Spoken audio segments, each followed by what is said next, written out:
Ladies and gentlemen, tonight I'd like to tell you why the director of one of the worst movies of all time is my personal hero. This is Tommy Wiseau on the right. This is me in the middle, just so you don't get us confused. He is the director, producer, star, and writer of this movie called The Room. And I'd like to show you a little clip. There might be some lag, but that's just going to add to how bizarre the whole thing is. Hi. Can I help you? Yeah, can I have a dozen red roses, please? Oh, my Johnny, I didn't know it was you. Here you go. That's me. How much is it? It'll be $18. Oh, keep the change. Hi, doggy. You're my favorite customer. Thanks a lot. Bye. Bye-bye. Now, this was my first introduction to The Room about 10 years ago.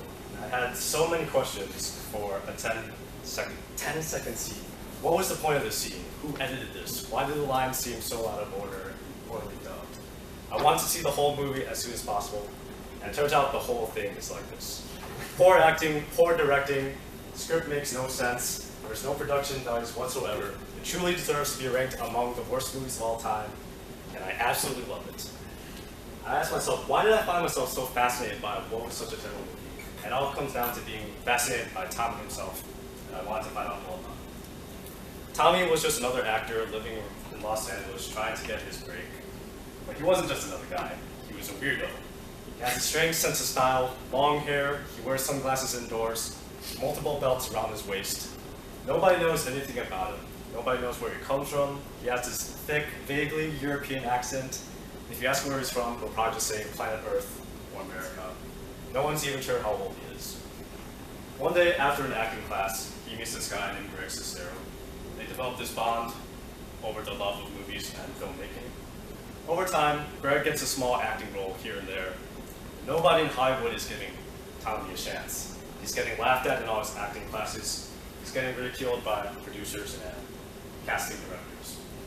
So Tommy decides if Hollywood doesn't want him, he's going to make his own film. And he pens The Room. He shows Greg Sestero the script. He says, I'm going to direct this movie and we're going to star it together. Greg asks him, how are we going to finance the movie? Tommy says, don't worry about it. Once again, a man of mystery. Nobody knows where he gets all his money from. Filming starts and it's a complete disaster. Tommy has no idea how to run a set.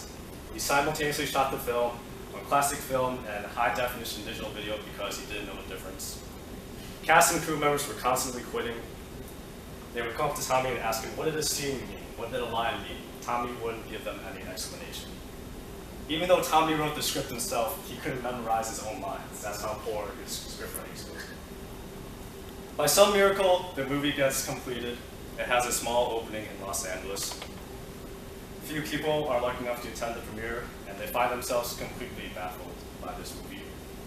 Most of the people walk out, or they're leaving the theater laughing, having no idea what they just watched. The few critics who reviewed the movie give it abysmal ratings, and the movie doesn't have much attention outside of Los Angeles. However, as the years go on, the movie develops a cult following. Crazy film freaks like me find this little treasure, and they want to share it with their fellow film freaks. Tommy starts getting attention himself. He starts getting booked for interviews because people want to find out more about this weird man. Once again, he's not giving any answers. He leaves people more confused than when they began. To this day, you can see the film in theaters across the country. It has special screenings. I was lucky enough to meet Tommy at a screening, and if you can imagine, I was actually the weirdo in the situation, carrying about $200 worth of his merchandise. So the question is, why would I idolize someone who's known for the worst movie of all time? Well, here was a man who never stopped on his dream. He was ridiculed, he failed, he got laughed at, he still made the movie that he wanted to make. Here is a man who never compromised himself. He didn't conform to the way Hollywood wanted to be, or really the way society wants to be. He's still himself. When you come to these screenings, Tommy will be there and he will make sure he talks to every single fan, shakes their hands, and answers any questions. So despite this cult following, he's still the same guy. Fame hasn't touched him at all.